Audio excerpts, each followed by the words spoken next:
বলো হাতে কি এটা? এটা হলো ওই যে SP4। তার মানে যারা হলো ওই যে পান খেয়ে দাঁত কালো হয়ে যায়, এরকম অনেক দিন ধরে বিড়ি খাওয়া সিগারেট খাওয়ার বদলে কি হয়, দাঁত কালো হয়ে যায়।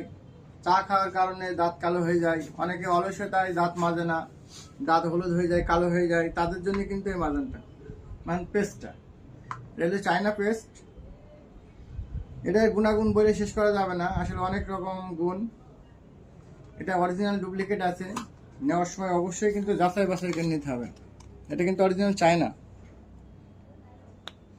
আর ভিতরে দেখেন যে ইনটেক আছে, ভিতরে কিন্তু ইনটেক আছে এটার।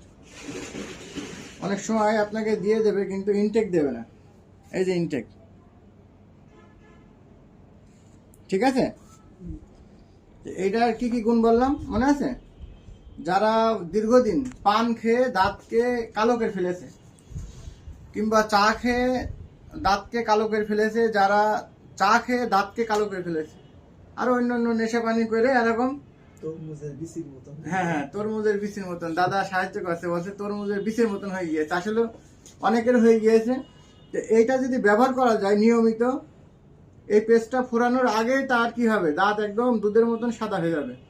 এই জন্যে নিতে আর আপনারা লেট করেন না, যত তাড়াতাড়ি পাওয়া যায় এই পেস্টটা নিয়ে নেন, নিলে কিন্তু সমস্যার সমাধান।